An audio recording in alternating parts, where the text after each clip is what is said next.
నిన్న ఏదో చీటికి మాటికి నన్ను అంటే పర్టికులర్గా నన్ను టార్గెట్ చేసి అన్నారు కాబట్టి చెప్తా ఉన్నారు, దానికి పోతున్నారు దీనికి పోతున్నారని.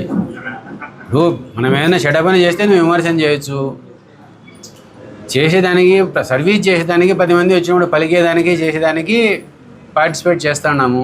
ఇప్పుడు ఇది సీఎం రిలీఫ్ ఫండ్ కార్యక్రమాల వల్ల మళ్ళీ ఇప్పుడు కావాలనే మళ్ళీ ఎదురుగానే మళ్ళీ ఇప్పుడు మీ అందరి మీడియా ముందే చెప్పి మళ్ళీ ఇప్పుడు సీఎం రిలీఫ్ ఫండ్ వితరణ కార్యక్రమం చేస్తూ ఉన్నాం.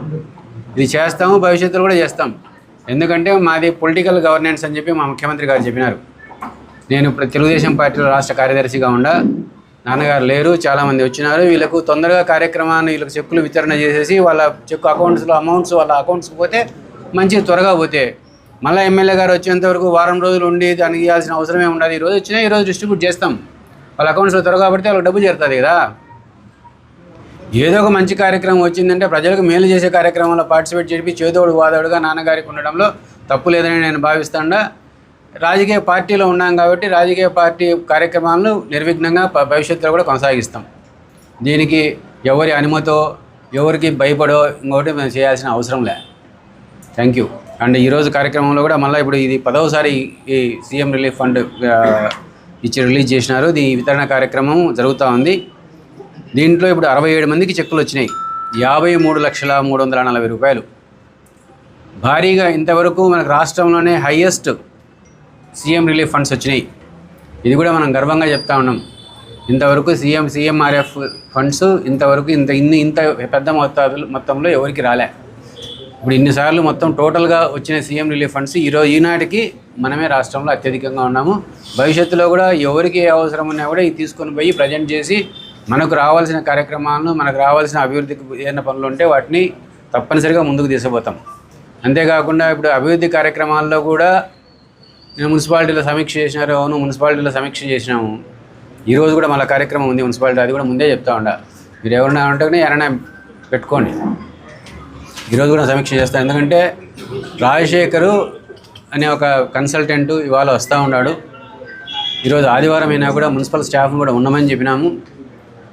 వాళ్ళతో మాట్లాడి ప్రొద్దుటూరు అంటే నీళ్ళు వర్షం పడితే డ్రైనేజ్ అంతా నీళ్ళు స్టాగ్నేట్ అయిపోయి డ్రైనేజ్ సరిగ్గా పోకుండా ఉండాలి. డ్రైనేజ్ వ్యవస్థను దాన్ని ఆధునీకరించి దాన్ని సరైన వ్యవస్థను ఏర్పాటు చేసి ప్రొద్దుటూరుకి మంచి సౌకర్యం ఏర్పాటు చేయాలనుకుంటున్నాం. సౌకర్యం ఏర్పాటు చేయాలనుకోవడంలో మరి ఇంతకుముందు మీరు ఏదో చేసినారు, ఓన్లీ స్ట్రాంగ్ వాటర్ పెట్టేదానికి, అది మాకు ఏమాత్రం పునాది వేసినారు తప్ప ఒక గడ్డ మట్టి పిల్ల తీయలే.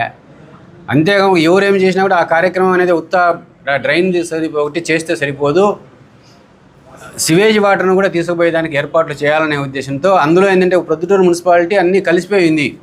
మీరు చేసే అంతే మన తన నాలెడ్జ్ లేక దాని ఓన్లీ మున్సిపాలిటీ మాత్రమే పెట్టుకున్నారు. మున్సిపాలిటీ మరి మొత్తం గోపురం పంచాయతీ, కొత్తపల్లి పంచాయతీ, సోమవారిపల్లి పంచాయతీ అన్నీ కలిసే ఉన్నాయి. వాటి డ్రైన్ కానీ దాంట్లో స్ట్రాంగ్ వాటర్ కానీ వచ్చి కలిస్తే ప్రొద్దుటూరుకు మళ్ళీ సేమ్ అదే పరిస్థితి వస్తుంది కదా. 165 కోట్లు 170 కోట్ల రూపాయలు మీరు ఖర్చు పెట్టి చేసి సాధించేది ఏముంది?